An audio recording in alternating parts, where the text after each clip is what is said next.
آپ کا چچا بت بنا کے بیچا کرتا تھا. حضرت ابراہیم علیہ السلام تھوڑے بڑے ہوئے تو کہنے لگا کہ چلو میرے ساتھ, تم بھی بت بیچنے ہیں, ہمارا کاروبار ہے. حضرت ابراہیم ساتھ نکلے تو بت پکڑا ہے, گندے پانی کے اندر اس بت کو ڈبوتے ہیں, کہتے ہیں کسی نے خریدنا ہے تو خرید لو, نہ یہ نفع دے سکتا ہے نہ نقصان دے سکتا ہے, جو اپنا آپ نہیں بچا سکتا تمہیں کیا بچائے گا, خریدنا ہے تو خرید لو. چچا کہنے لگا تو کاروبار چمکا رہا ہے کہ تباہ کر رہا ہے. گھر میں بڑے معاملات خراب ہوئے, جھگڑے ہوئے, لیکن حضرت ابراہیم علیہ السلام ایک منٹ کے لیے بھی اپنے گھر کے اندر بھی کمپرومائز کرنے کو تیار. یہ تھوڑا مشکل میں نے پہلو چھیڑ دیا ہے, یہ تھوڑا مشکل پہلو چھیڑ دیا ہے. بڑا سمجھدار آدمی ہے پر بیوی سے پردہ نہیں کرا سکتا, سیانا ہے, پنچایت کا بندہ ہے, جو اس سے آپ کہیں گے وہ بات یہ سنائے گا, لیکن کہتا ہے نہیں جی میں نے کوشش کر لی ہے. کس قسم کی کوشش ہے صاحب, یہ کیسے ہو گیا؟ حضرت ابراہیم علیہ السلام نے گھر کے اندر سے فرمایا نہیں کرنے دوں گا, گھر کے اندر بھی ٹکرائے, فرمایا تم جو بھی ہو پاش پاش کیا چچا کے اصولوں کو, اور باہر جب نکلے تو صرف علاقے کے چیئرمین سے نہیں ٹکرائے, ایم پی ایم این اے وزیر مشیر سے نہیں ٹکرائے, سپر پاور نمرود دنیا کا واحد حکمران تھا اس وقت, دوسرا کوئی حکمران ہی نہیں تھا, اکیلے حکمران سے جا کر ٹکرائے, کوئی ساتھ فوج نہیں تھی, کوئی ساتھ ان کے طاقت بظاہر دنیا داری کی کوئی نہیں تھی, پر حضرت ابراہیم جا کے ٹکرائے. اور میرے رسول پاک صلی اللہ علیہ وسلم نے سند بیان کی, فرمایا افضل الجہاد کلمۃ الحق عند سلطان الجابر, فرمایا سب سے افضل جہاد یہ ہے کہ تو ظالم بادشاہ کے سامنے کھڑے ہو کے حق بات بیان کر دے, یہ سب سے بڑا جہاد ہے, یہ سب سے افضل الجہاد کلمۃ الحق عند سلطان الجابر, سب سے بڑا جہاد. حضرت ابراہیم کھڑے ہو گئے, سپر پاور سے ٹکرائے. یہاں ہم لوگ حکمتوں کا شکار ہیں, دیکھیں گے, کریں گے, سوچیں گے, اور مولوی صاحب کو ویسے کہتے ہیں آپ پرہیز کریں سیاسی باتوں سے. بھئی اللہ کے ہر نبی نے جا کے وقت کے ظالم حکمران کو لتاڑا ہے, للکارا ہے, یہ تو مشن انبیاء ہے. حضرت سیدنا ابراہیم علیہ السلام نے جو اس کو جا کے کہا کہ تو جھوٹ بولتا ہے, تو جھوٹا ہے, تو خدائی کا دعویٰ کرتا ہے, تو بہت بڑا ظالم ہے. اور قرآن مجید نے اس ساری بات کو بیان فرمایا. حضرت ابراہیم علیہ السلام سے کہنے لگا میں رب ہوں, تو آپ نے فرمایا میرا رب تو وہ ہے جو زندہ کرتا اور مارتا ہے. تو پھر آپ حق بات بیان کریں گے تو اللہ مارے گا کہ بندہ مارے گا؟ کچھ بھی نہیں ہوتا, کیونکہ زندگی موت کس کے ہاتھ میں ہے؟ اللہ کے ہاتھ میں. زندگی موت اللہ, کچھ بھی نہیں ہوتا. انسان صحیح سمت کا تعین کرے اور صحیح چلے. حضرت علی شیر خدا سے کسی نے کہا تھا کہ آپ کے بڑی دشمنی ہے, کوئی محافظ رکھ لیں. آپ فرمانے لگے موت خود بہت بڑی محافظ ہے, وقت سے پہلے آتی ہی نہیں, بڑی محافظ ہے وقت سے پہلے. علامہ نورانی رحمت اللہ تعالیٰ علیہ کراچی جیسے شہر میں رہا کرتے تھے, جہاں گام گام پہ خطرہ تھا. لوگوں نے کہا حضرت اتنے بڑے لیڈر ہو, آپ کی جماعت کی 62 سیٹیں ہوئیں قومی اسمبلی میں, ایک ایسا وقت بھی آیا تو کوئی ایک آدمی بندوق والا. آپ فرمانے لگے مجھے ضرورت ہی نہیں, اس لیے کہ جس خدا رسول کے لیے میں نکلا ہوں وہ خود ہی حفاظت کرنے والے ہیں, ضرورت نہیں ان چیزوں. تو بھائی حضرت ابراہیم ٹکرائے, اور آپ کا انداز کیا ہے؟ جا کے کہا کہ تو نہیں, خدا وہ ہے جو زندہ کرتا. اور اس نے ایک بیوقوفوں جیسی دلیل دی.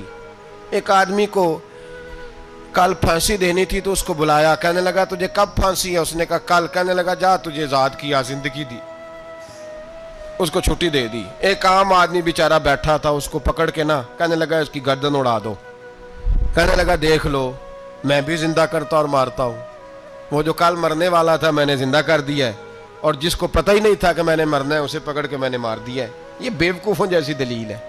حضرت سیدنا ابراہیم علیہ السلام چاہتے تو اسی وقت دلیل توڑ دیتے کہ تو کیا بیوقوفوں جیسی بات کر رہا ہے, اگر تو زندگی دیتا ہے تو مرے ہوئے میں جان ڈال کے دے جس کو تو نے مارا ہے. لیکن حضرت ابراہیم نے دیکھا کہ بیوقوف ہے, بیوقوفوں سے بحث نہیں ہوتی, دلیل بدل لی جاتی ہے, ان کی عقل کے مطابق بات کی جاتی ہے. حضرت ابراہیم فرمانے لگے میرا رب وہ ہے جو سورج مشرق سے نکالتا ہے اور مغرب میں غروب کرتا ہے, تو اگر رب ہے تو مغرب سے نکال کے مشرق میں غروب کر. فبہت الذی کفر, کافر لاجواب ہو گیا. اس کے پاس اس چیز کا کوئی جواب نہیں تھا۔ علامہ اسماعیل حقی نے خوبصورت فقرہ لکھا ہے، خوبصورت، جان ڈال دی ایک جملہ کہہ کے۔ حضرت سیدنا علامہ اسماعیل حقی رحمت اللہ علیہ فرمانے لگے، چونکہ نمرود بیوقوفوں جیسی باتیں کر رہا تھا، اگر وہ یہ کہہ دیتا نا کہ میں سورج کو نکالتا ہوں مشرق سے، میں غروب کرتا ہوں معاذ اللہ مغرب میں نکالتا ہوں، تو آپ اپنے رب سے کہیے کہ وہ مغرب سے نکال کے مشرق میں غروب کرے۔ علامہ اسماعیل حقی فرماتے ہیں رب کریم کی آواز قدرت تھی، مالک حضرت ابراہیم علیہ السلام کے اس اگر وہ کہہ دیتا اور حضرت ابراہیم دعا کر دیتے تو رب کریم نے فرشتوں کو تیار بٹھایا ہوا تھا۔ فرمایا اگر یہ کہہ دے میرے خلیل سے کہ سورج مغرب سے نکال کے مشرق میں غروب کرنا ہے تو تیار رہنا، جس طرح خلیل کہیں گے ویسے ہی کر دیں گے۔ وَاتَّخَذَ اللَّهُ ابراہیم خلیلا، ابراہیم ہمارا دوست جو ہوا، جیسے کہے گا ویسے کر دیں گے۔ حضرت سیدنا ابراہیم علیہ السلام کی باتوں کا جب جواب نہ دے سکا، دلیل نہیں بندہ دیتا، پھر لڑائی کرتا ہے، پھر جھوٹے موٹے اعتراض کرتا ہے۔ دلیل ختم ہوتی ہے تو لوگ ذاتیات پہ اترتے ہیں، کہتے ہیں یہ کھانستا صحیح نہیں، دیکھتا صحیح نہیں، دلیل ختم۔ اب ذاتیات پہ اترے، کہنے لگے مجھے پتہ چلا ہے کہ یہ فلانی جگہ گیا تھا تو وہاں جا کے اس نے اس طرح کیا ہے۔ پھر لوگ ذاتیات پہ اترتے ہیں، جب دلیل کا جواب دلیل سے نہیں دے پاتے پھر ذاتیات پر اتر کر حملے کرتے ہیں۔ حضرت ابراہیم کے دلائل کا جواب نمرود نہ دے سکا تو کہنے لگا کہ اس کو آگ میں ڈال دو۔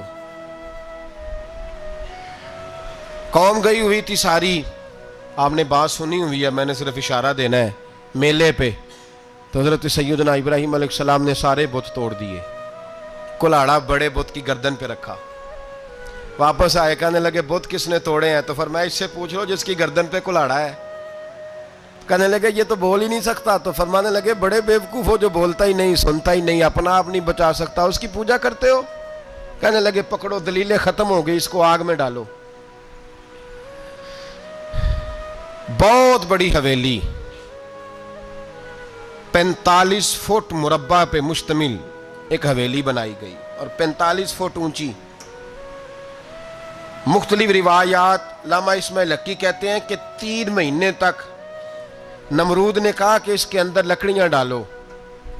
لوگ پوچھنے لگے کتنی دنیا جلانی ہے؟ کہنے لگا بندہ تو ایک جلانا ہے، پر بندہ بڑا تگڑا ہے، ایک بندہ۔ 3 مہینے لکڑیاں ڈالی گئیں، اور لوگوں کی جو تہمات ہوتی ہیں نا وہ بڑی عجیب ہوتی ہیں۔ تہمات میں نے بڑی تفصیل سے رمضان المبارک میں گفتگو کی تھی، بدشگونی، تہمات لوگ لیتے ہیں۔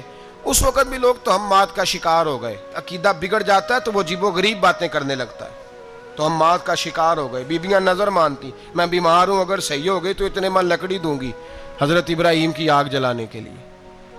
ایک عورت لے کے جا رہی ہے لکڑیاں، تو ایک نیک دل آدمی نے اس سے پوچھا کہاں جا رہی ہو؟ کہنے لگی میں نے منت مانی تھی تو حضرت ابراہیم علیہ السلام کو معاذ اللہ جلانے کے لیے لکڑیاں لے کے جا رہی ہوں۔ تو وہ رب کریم کے بندے کہنے لگے تو ڈھونڈتی رہے گی، تجھے وہ جگہ ملے گی نہیں۔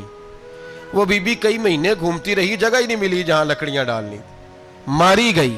تہمات کا شکار ہوئے بہت سارے لوگ، تہمات کا۔ بھائی تہمات دین کے اندر منع ہے، تہمات دین میں کوئی نظر ماننا، کوئی کسی بزرگ کے مزار پہ جا کے سالے ثواب کے لیے کوئی چیز ماننا، یہ تو درست ہوا، لیکن غیر شرعی نظریں مان لینا کہ میں آگ کے گرد چکر لگاؤں گا، میں جناب وہاں جا کے یہ والا تماشا کروں گا، میں دھاگا باندھوں گا، میں رسا کاٹوں گا، میں وہاں گندے ہو سے پانی پیوں گا، ان کی شریعت اجازت، یہ تہمات ہیں، بدشگونی ہے، دین میں ان کی کوئی گنجائش۔ آپ نظر ماننے سے پہلے بھی کسی عالم سے رابطہ کریں کہ میں منت مانگنے لگاؤں تو کیسے ماننی چاہیے، اس کا طریقہ پوچھیں۔ ایسے ہی غلط چیز کی منت تھوڑی مان لی جائے گی۔ بہرحال آمدام برسر مطلب حضرت ابراہیم کے لیے آگ جلائی گئی، 45 فٹ اونچی آگ ہے، پرندہ بھی اوپر سے گزرتا ہے تو نیچے گر جاتا ہے جل کے۔ اتنے دن لگا کے آگ جلائی گئی۔ اب حضرت ابراہیم کو جلایا جانے لگا ہے۔ یہاں تو موجیں ہے نا، جو کسی ادارے کا سربراہ ہے اس کے لیے موج ہے، کسی جگہ آفیسر بن گیا تو موج ہے، پیر صاحب کے لیے موج ہے، علامہ صاحب کے لیے موج ہے، خطیب صاحب کے لیے موج ہے۔ جلنا کس کو پڑتا ہے؟ وہاں علی کوئی نہیں رہا اللہ ماشاءاللہ، وہ لوگ گزر گئے جو تکلیفیں سہ کے کام کرتے تھے، گزر گیا زمانہ۔ حضرت سیدنا ابراہیم علیہ السلام کو جلایا جانے لگا ہے تو اب اتنی بڑی آگ ہے تو ڈالیں کیسے؟ شیطان نے تجویز دی کہ منجنیق بناؤ، منجنیق، بڑے بڑے بانس باندھ کے ان کے نیچے رسا باندھو، وہ جس طرح جھولنے کے لیے جھولا بنایا جاتا ہے اس طرح ایک منجنیق پرانے زمانے میں اس میں پتھر رکھ کے پھینکے جاتے تھے دشمنوں پہ، وہ منجنیق بنائی گئی کہ دور سے حضرت ابراہیم کو پھینکیں گے، ہاتھ حضرت ابراہیم کے باندھ دیے، پاؤں مبارک باندھ دیے، پوری زمین پہ ایک نام لینے والا خدا کا، اور اس کو آج رسیوں میں جکڑا ہوا ہے۔ جب پھینکا جانے لگا نا آگ میں، حوریں رونے لگی، فرشتے تڑپنے لگے، اے اللہ یہ کیا ہونے لگا ہے؟ ایک تیرا خلیل اور وہ بھی آگ میں۔ فرمایا جاؤ جا کے اس سے کہو اگر تمہاری مدد لیتا ہے تو اسے بچاؤ۔ ہوا کا فرشتہ آیا، کہا ابراہیم اگر تو کہے۔ او بھائی ان چیزوں کو کہانی سمجھ کے نہ سنا کریں، یہ داستان نہیں، یہ وہ طریقے ہیں جو ہمارے رسول نے ہمیں اپنانے کا حکم ارشاد فرمایا ہے، جو عقیدے، یہ وہ نظریات ہے جو ہمیں اوڑھنے کو کہا گیا، اپنے رب کریم کی رضا پہ راضی رہنے کے یہ وہ خوبصورت مواقع ہیں صوفیاء نے جن کو بنا کر سمجھا کر ہم تک پہنچایا ہے۔ یہ ہے اہل طریقت کی باتیں، وہ کہتے ہیں یار جس حال میں رکھے راضی رہنا ہے۔ حضرت ابراہیم علیہ السلام کو پھینکا جا رہا ہے، فرشتہ آیا، اے اللہ کے خلیل اگر حکم دو تو اتنی ہوا چلاؤں کہ نمرودی جل جائیں سارے، آگ ان پہ پھینک دی جائے۔ آپ نے فرمایا تو جا، تجھ سے مجھے کوئی کام نہیں۔ تھوڑی دیر کے بعد پانی کا فرشتہ آیا، کہا حضور اتنی بارش برساؤں گا کہ آگ بجھ جائے گی۔ فرمایا تو جا، تجھ سے کوئی کام نہیں۔ اب جب منجنیق میں رکھ دیے گئے، آگ میں جانے کا لمحہ ہے، تیاری ہے، حضرت جبریل امین حاضر خدمت ہوئے، کہا ابراہیم کوئی حاجت؟ فرمایا تجھ سے کوئی نہیں۔ کہا چلو مجھ سے نہیں تو رب کریم سے ہی بات کر لو، مجھے پتا ہے میں چھوٹا ہوں، آپ مجھ سے مدد کیوں لوگے، رب کریم سے ہی بات کر لیں۔ تو حضرت ابراہیم کہنے لگے جبریل یہ بتا رب کو نہیں پتا اس کا خلیل کس حال میں ہے؟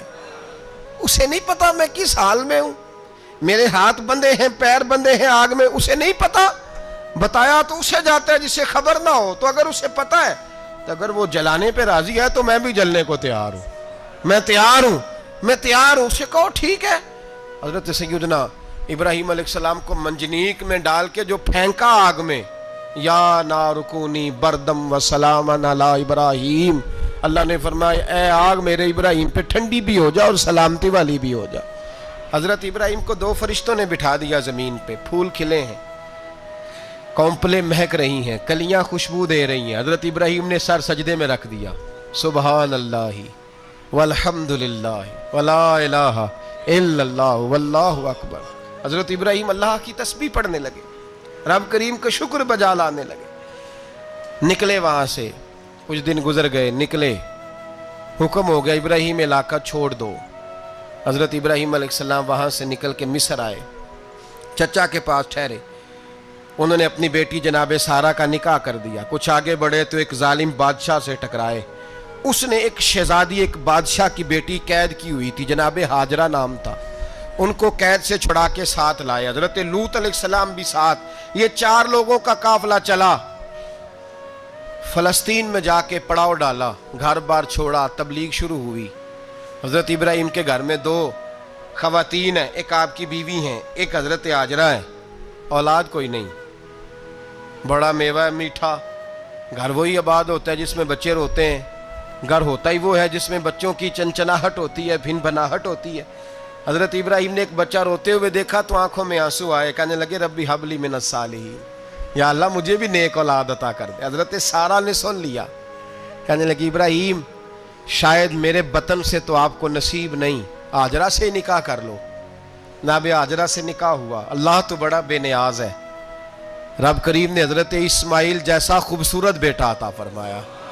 بیٹا کالا سیاہ بھی ہو تو سینے کی ٹھنڈک ہوتا ہے، پر یہ تو وہ بیٹا ہے جس کی پیشانی میں نور محمدی چمکتا ہے صلی اللہ علیہ وسلم۔ حضرت سیدنا اسماعیل علیہ اتنے خوبصورت، اب جس بیوی کے ہاں بیٹا تھا، بیٹھنا اٹھنا بھی زیادہ اس کے پاس، آنا جانا بھی اس کے پاس، توجہ ادھر ہو گئی۔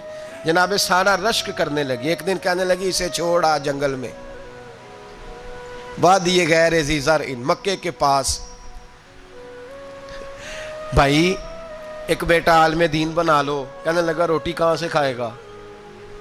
تیرے 5 بیٹے ہیں, کو حافظ قرآن بنا, کہتے روٹی کہاں سے کھائے گا؟ وہ بچہ بھی کہتا ہے میں کہاں سے کھاؤں گا. حضرت ابراہیم علیہ السلام تو چند مہینے کا بچہ چھوڑ آئے, تو کہاں سے روٹی کھائی حضرت اسماعیل نے؟ کہاں سے کھائی ان کی اماں نے روٹی؟ بھوکے مر جاتے ہیں یہ سارے.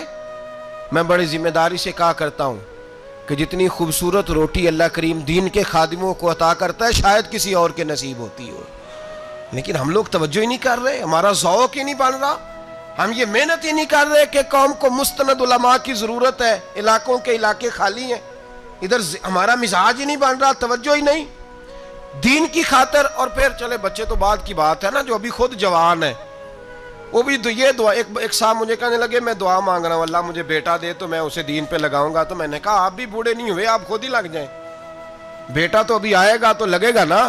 تو آپ تو اس وقت ہے تو آپ تو پہلے لگے نا صاحب, 2 گھنٹے تو نکال کے آئیں, دین سیکھنے کو کافی ہے. آپ اتنی لمبی سوچ رہے ہیں کہ بچہ آئے گا تو بڑا ہوگا تو وہ جائے گا تو دیکھی جائے گی, ابھی تو آپ ہیں تو آپ تو آؤ. حضرت ابراہیم نے بچہ وہاں چھوڑا.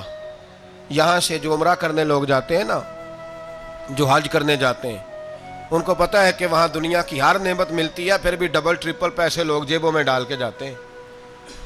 حضرت ابراہیم جب وہاں لے کے گئے تو کوئی انسان نہیں تھا, پانی کا قطرہ نہیں تھا, 2 کلو کھجوریں, ایک مشکیزہ, بیوی کو تھمایا. ہمارے گھر میں ہزاروں چیزیں پڑی ہیں لیکن وہ جو توکل ہے نا وہ ختم ہو گیا ہے. اللہ دے گا, حلال حلال پہ قناعت کرے, جائز جائز پہ بھروسہ کرے, رب کریم عطا کرنے والا ہے, وہ مزاج ختم ہو گیا. حضرت سیدنا ابراہیم علیہ السلام 2 کلو کھجوریں, ایک مشکیزہ پانی کا دے کر کے, اور وہاں بٹھایا آپ نے اپنے بچے کو اور اپنی زوجہ جناب ہاجرہ کو, اور بٹھا کر کے یہ واپس پلٹنے لگے تو حضرت ہاجرہ سلام اللہ علیہ نے آواز دی, کہا ابراہیم کس کے سہارے پہ چھوڑ کے جا رہے ہو؟ جہاں آب زمزم کا کنواں ہے نا, جو لوگ گئے ہیں جنہوں نے صفا مروہ کی صحیح کی ہے, صفا مروہ سے باہر نکلے نا, سرکار کی ولادت کا مقام ہے, اس جگہ پہ آب زمزم کا کنواں تھا, وہاں حضرت سیدنا ہاجرہ کو بٹھایا. کوئی چیز نہیں, کوئی درخت نہیں, کوئی کھیت نہیں, کوئی پانی نہیں, کوئی کنواں نہیں, وہاں بٹھایا اور بٹھا کر کے نکلنے لگے تو جناب ہاجرہ فرمانے لگی ابراہیم کس کے سہارے پہ چھوڑ کے جا رہے ہو؟ کہنے لگی اللہ کے سہارے پہ. تو پاک باز بی بی نے ایک لفظ پوچھا, کہا ابراہیم یہ میرے رب کا حکم ہے, یہ میرے, بس جن کا عقیدہ توحید مضبوط ہو ان کے لیے ایک جملہ کافی ہوتا ہے, یہ میرے اللہ کا حکم ہے. تو جناب ابراہیم علیہ السلام فرمانے لگے ہاجرہ ہاں رب کا حکم ہے. جب یہ لفظ کہے تو چاہیے تھا نا حضرت ابراہیم تسلی دیتے, تو بی بی صاحبہ تسلی دینے لگی, عرض کرنے لگی ابراہیم اگر اللہ کا حکم ہے تو پھر آپ ہماری فکر نہ کرنا, اگر یہ رب کا حکم ہے تو پھر ہماری فکر نہ کرنا, جس رب نے ہمیں یہاں تک پہنچایا ہے وہ ہمیں کبھی بھی ضائع نہیں فرمائے گا, پھر فکر نہ کرنا. حضرت ابراہیم آ گئے, بات آپ نے سنی ہوئی ہے, اشارہ کرنا مقصود ہے. 13 سال میں چلے مان بھی لیا جائے بعض روایات کی روشنی میں کہ آتے جاتے بھی رہے, لیکن مکمل دیکھ بھال اپنے بچے کی پرورش میں پورا حضرت ابراہیم علیہ السلام کا کردار, سارا کردار ماں کا تھا. میں جب خواتین کے بارے میں کوئی بات کرتا ہوں تو میں آپ کو اکثر کہتا ہوں کہ یہ صرف بیوی کے لیے حکم نہیں ہوتا, یہ ٹریننگ بیٹی کو دینی ہے اور بہن کو دینی ہے, یہ تربیت کریں اپنے گھر میں. میں تجربے کی روشنی میں یہ بات عرض کیا کرتا ہوں کہ بھائی بچے باپ کے فرما بردار اس وقت ہوتے ہیں جب اماں انہیں باپ کا فرما بردار کرتی ہے, اور بچے باپ کے نافرمان بھی تب ہوتے ہیں جب اماں انہیں باپ کا. میں نے اپنے کانوں سے سنا ایک دفعہ ایک بچہ اپنے باپ سے کہہ رہا ہے آپ نے تو ساری زندگی باہر گزار دی, پیسے کمانا کون سا مشکل کام ہے, دکھ سکھ تو سارے اماں نے برداشت کیے, سکولوں میں وہ جاتی تھی, فلانا کام وہ کرتی تھی, فلانا کام. اب یہ سوچ اس کی ذاتی تو نہیں, یہ اس کو دی گئی ہے. اور اگر اس کو یہ سوچ دے دی جائے کہ اماں کہے کہ میں تو اپنوں میں رہی ساری زندگی, میں نے تو اپنوں میں وقت گزارا, اور تیرا باپ تو کئی دفعہ جنازے بھی نہیں پڑھ سکا, اس نے تو ماں باپ ایسے دفن کر دیے, وہ اگر یہ سوچ فراہم کرے تو پھر بچہ باپ کا فرما بردار ہوتا ہے. اور یہ والی روایتیں ہم بیوی کو سناتے ہیں, حالانکہ کس کو سنانی چاہیے بولیے؟ بہن اور بیٹی کو. بہن اور بیٹی کو سنائیں یہ باتیں, ان کو سمجھائیں تاکہ آگے جا کے وہ جو گھر ترتیب دیں وہ گھر بڑا عمدہ اور نکھرا ہوا ہو۔ حضرت سیدنا ابراہیم 13 سال کے بعد آئے، چونکہ گھر میں اللہ تبارک و تعالیٰ کی دوستی کا چرچا تھا، اللہ تبارک و تعالیٰ کی محبوبیت کا غلبہ تھا۔ 13 سال کے بعد فلما بالغ معہ سعیا، بیٹا جب اتنا بڑا ہوا کہ سال چلنے لگا، تو حضرت ابراہیم نے اپنے بیٹے کو بلا کے کہا بیٹا مجھے خواب آئی ہے، میں تجھے ذبح کر رہا ہوں، تیری کیا رضا ہے؟ تو حضرت اسماعیل کہنے لگے یا ابت افعل ما تؤمر، ابا جی اللہ جیسے حکم دیتا ہے میرے ساتھ ویسے ہی کریں، جیسے اللہ حکم دیتا ہے ویسے ہی، بولیے ویسے ہی کریں۔ حضرت حاجرہ کو کہا کہ ایک دوست نے دعوت کی ہے تو وہاں جا رہے ہیں، بی بی مطمئن ہے، تفصیلات کی ضرورت نہیں، ختم بات، اعتبار ہے، مطمئن ہو گئی۔ شیطان پیچھے سے آیا اماں کے پاس، ذرا تھوڑی دیر کے لیے تصور جمائیے، یہاں تو پڑوسن آ کے کوئی بات بتا دیتی ہے خاوند کے بارے میں تو کئی مہینے جھگڑا جاری رہتا ہے، پڑوسن محلے دار۔ شیطان نے آ کے بتایا لفظ کیا ہے؟ کہا حاجرہ تمہیں پتہ ہے کہاں جا رہے ہیں؟ کہا دوست کی دعوت میں۔ تو کہنے لگے دوست کون ہے؟ رب کریم، اور ابراہیم کا خیال ہے کہ اس رب نے مجھے حکم دیا ہے کہ میں ذبح کروں۔ تو حضرت حاجرہ کہنے لگی کبھی باپ بھی بیٹا ذبح کرتے ہیں؟ شیطان کہنے لگا ان کا خیال ہے کہ ان کے رب نے حکم دیا ہے۔ تو جناب حاجرہ فرمانے لگی اگر رب نے حکم دیا تو پھر تو مجھے شیطان لگتا ہے، تو مجھے شیطان لگتا ہے۔ کہا کیا مطلب؟ فرمانے لگی اگر رب کریم کا حکم ہے تو میرے پاس ایک اسماعیل ہے، اگر 1000 بھی ہوتے میں سارے اللہ کے راستے میں پیش کر دیتا، دے دیتی، مالک کا ہی تو ہے سارا کچھ، اسی کا ہے، اس میں لیت اللہ کی کیا گنجائش؟ حضرت سیدنا ابراہیم علیہ السلام نے بیٹے کے حلق پہ چھری رکھ بھی دی اور چھری چلا بھی دی، رکھ بھی دی، اور وہ تو اللہ کریم نے فرمایا یا ابراہیم قد صدقت الرؤیا، ابراہیم تو نے خواب سچا کر دکھایا، وہ قیامت تک تیرا نام رہے گا۔ حضرت ابراہیم نے وطن بھی دیا، جان بھی دی، بیٹا بھی، اللہ کریم نے دمبے دیے، فرمایا یہ فدیہ ہے۔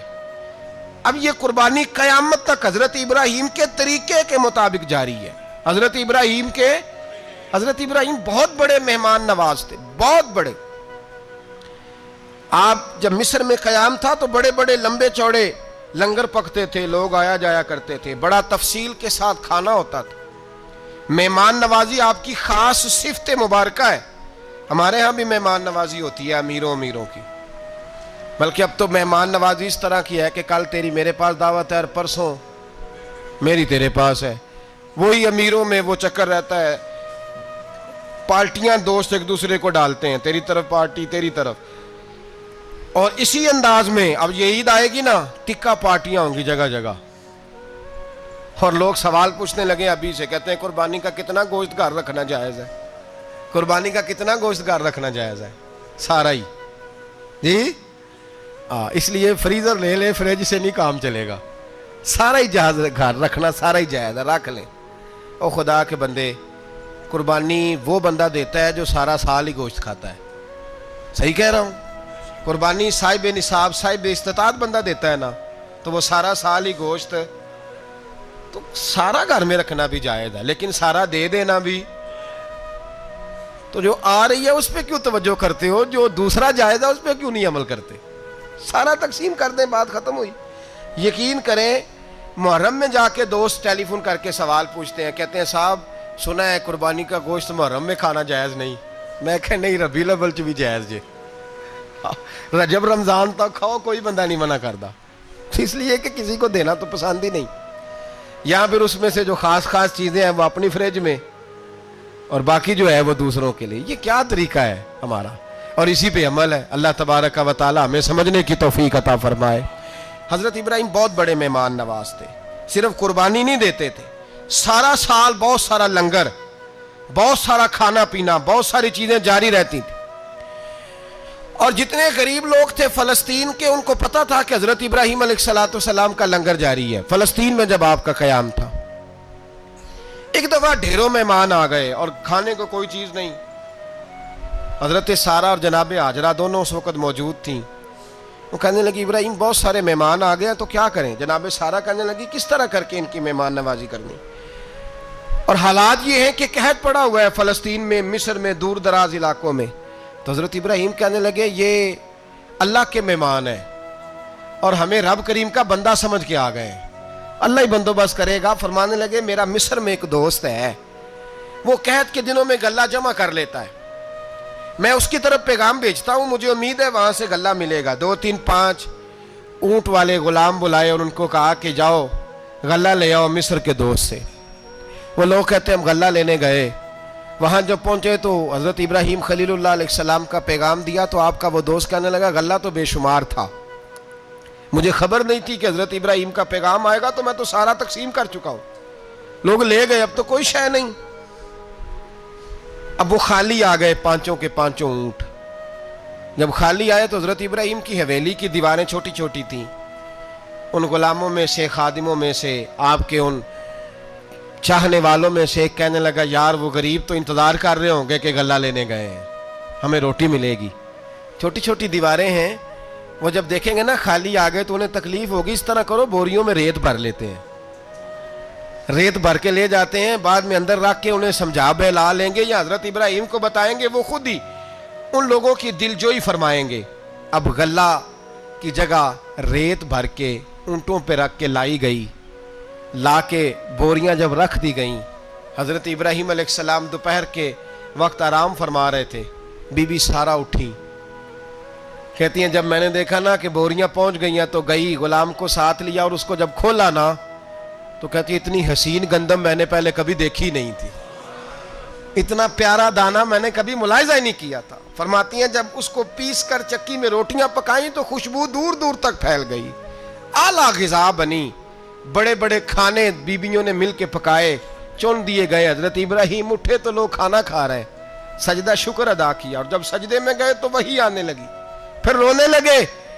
جب پلٹ کر باہر تشریف لائے تو جناب سارا کہنے لگی ابراہیم تمہارا مصری یار بڑا اچھا ہے، اس نے اتنی اعلیٰ گندم بھیجی ہے کہ اتنی تو میں نے پیاری گندم کبھی دیکھی نہیں۔ جناب ابراہیم مسکرائے، فرمانے لگی سارا یہ مصری یار نے نہیں بھیجی، یہ میرے عرشی یار نے بھیجی ہے۔